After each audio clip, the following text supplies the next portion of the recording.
This channel does not promote any violent, harmful, or illegal activities. All content provided by this channel is meant for an educational purpose only.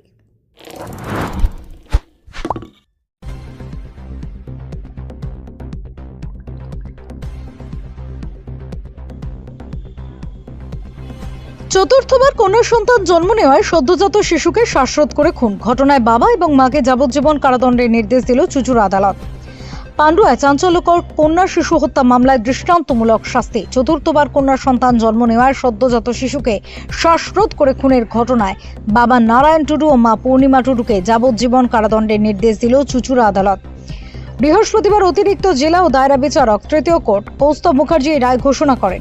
আদালত সূত্রে জানা গিয়েছে 2020 সালে 23 December পান্ডুয়ার বৈচি গ্রামের মানুষমারি এলাকায় নিজের বাড়িতেই এক কন্যা সন্তানের জন্ম দেন পূর্ণিমা টুডু।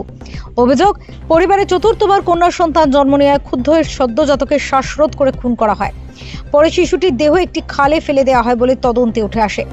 ঘটনার পর এলাকায় ব্যাপক চাঞ্চল্য ছড়ায়। প্রতিবেশীদের সন্দেহ ও অভিযোগের ভিত্তিতে তদন্ত শুরু করে পুলিশ। তদন্তে নেমে পুলিশ নারায়ণ ও পূর্ণিমাকে গ্রেফতার করে। পরবর্তীতে ডিএনএ পরীক্ষার রিপোর্টে মৃত শিশুটির বাবা মা হিসেবে ধৃত দম্পতির পরিচয় নিশ্চিত হয়। মামলার শুনানিতে মোট 17 জন সাক্ষ্য দেন। সাক্ষ্য প্রমাণ, ফরেনসিক রিপোর্ট এবং তদন্তকারী সংস্থা জমা দেওয়া নথির ভিত্তিতে আদালত অভিযুক্ত দম্পতিকে দোষী সাব্যস্ত করে। বিচারক ভারতীয় দণ্ডবিধি 302 ধারায় দুজনকে যাবজ্জীবন কারাদণ্ডের নির্দেশ দেন। পাশাপাশি 201 ধারায় প্রমাণ লোপাটের অভিযোগে আরও 7 বছরের সশ্রম কারাদণ্ড দেওয়া হয়েছে। এই রায়কে তাৎপর্যপূর্ণ বলে মনে করছেন আইনজীবী মহল। সমাজে কন্যা সন্তান নিয়ে এখনও বিদ্যমান কুসংস্কার এবং বৈষম্যের বিরুদ্ধে আদালতের এই কঠোর অবস্থান গুরুত্বপূর্ণ বার্তা বহন করছে বলেও মত ওয়াকিবহল মহলের। Bureau report, Kolkata mirror.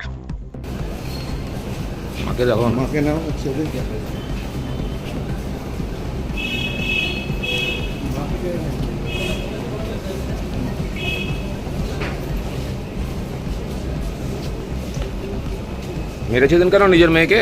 দিদি মারলেন কেন? মেয়ে হয়েছিল বলে মেরে দিলেন? না, একদম নয়। তাও মেয়ে তো চায়, মরা বাচ্চা হয়েছিল, কি করবো? মরা বাচ্চা হয়েছিল? কতদিন বয়স হয়েছিল মেয়ের? 6 মাস। 6 মাস পেটে ছিল।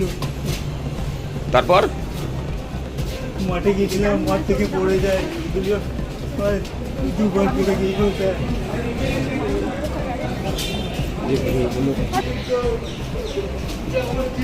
সাজা দিল।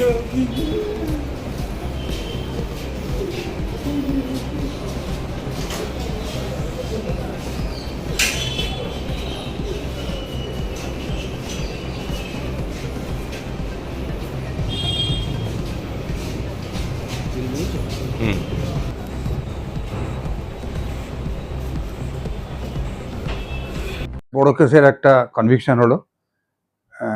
এই কেসটা হচ্ছে খুব মারাত্মক টাচি কেস এই কারণেই বলছি যে ইন্ডিয়ান গভর্নমেন্টের পলিসি হচ্ছে বেটি বাঁচাও দেশ বাঁচাও। এটা হচ্ছে মানে গভর্নমেন্টের পলিসি, যাতে বাচ্চা মেয়েদের হত্যা করা না হয়।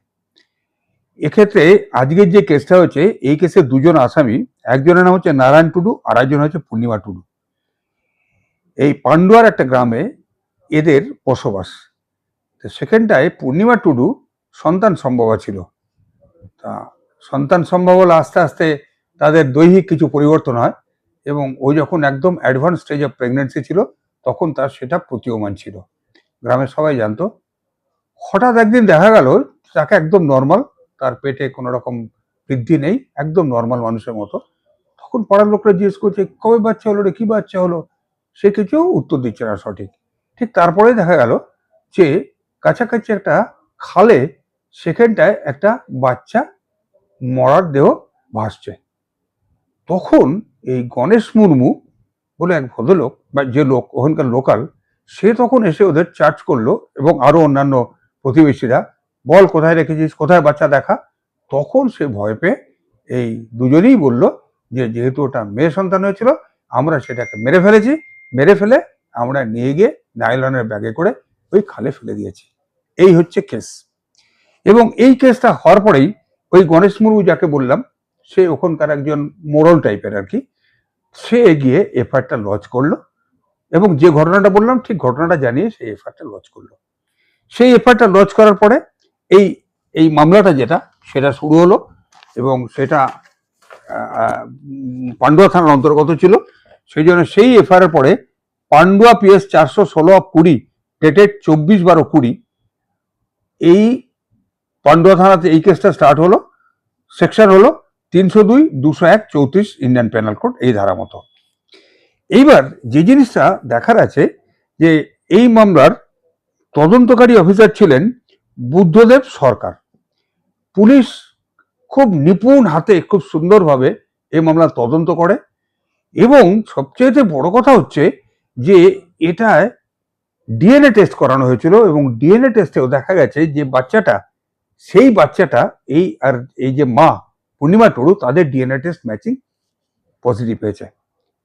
এই মতো অবস্থায় যে জিনিসটা হলো, পুলিশ চার্জশিট দিয়ে দিল। চার্জশিটও দিয়ে দিয়েছিল ওই যেটা বললাম যে 24/12/20 সেইটা চার্জশিট দিয়ে দিল 20/3/21, অর্থাৎ 3 মাসের মধ্যে চার্জশিট দিয়ে দিল এবং তার জন্যে এই আসামিরা কিন্তু বেল পেল না, তাদের কাস্টডি ট্রায়াল হতে হলো। এই মামলায় চার্জশিটে উইটনেস দেওয়া হয়েছিল 30 জন, সাক্ষী দেওয়া হয়েছিল, কিন্তু আমরা প্রসিকিউশনের তরফ থেকে 17 জন সাক্ষীকে আমরা সাক্ষী দিয়েছি। গতকাল মহামান্য থার্ড এডিজে শ্রী কৌস্তব মুখার্জি তিনি যেটা করেছিলেন ওদের দোষী সাব্যস্ত করেছিলেন ওই দুটো সেকশনেই। আজকে তাদের সাজা ঘোষণা করলেন এবং এই মামলাটা আমি নানা রকম কনস্টিটিউশনাল ডিসিশনস দিয়ে আমি কোর্টের কাছে আমি এটাকে কনভিন্স করানোর চেষ্টা করেছিলাম যে একটা বাচ্চা যে জন্মের সঙ্গে সঙ্গে পৃথিবীর আলো দেখতে পারলো না তাকে মেরে ফেলা হলো, তো এর চাইতে রেয়ারেস্ট অফ রেয়ার কেস কিন্তু হতে পারে না। এবং এই কেসটায় যদি ফাঁসি হয় তাহলে সমাজের কাছে এরকম আসামিদের যে এরকম সাজা হতে পারে সেই বার্তাটা যাবে। কিন্তু এই যাদেরই অনেক দূরে দূরে কয়েকটা ছোট ছোট বাচ্চা আছে, এইসব কথা ভেবে মহামান্য আদালত তাদের ডেথ সেন্টেন্স না দিয়ে যাবজ্জীবন কারাদণ্ড দিল 302 ধারার জন্যে। এবং ওই যে সাক্ষী লোপাট করার জন্য যে ব্যাগে করে ফেলে দিয়ে এসেছিল সেই জন্যে অর্থাৎ 201-এ তাদের সাজা দিল 7 বছর, ওটার ক্ষেত্রে 10,000 টাকা আর এক্ষেত্রে 5,000 টাকা এবং অনাদায় দুটোর ক্ষেত্রেই 6 মাস করে আরো কারাদণ্ড দণ্ডিত করেছে। এই হচ্ছে আজকের রায়।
Enjoy a weekend at Vedam, the paradise of peace.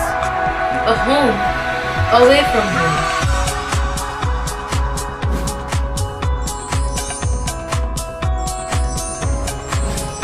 See yourself resonating with the nature. Vedam welcomes you to create your best memories.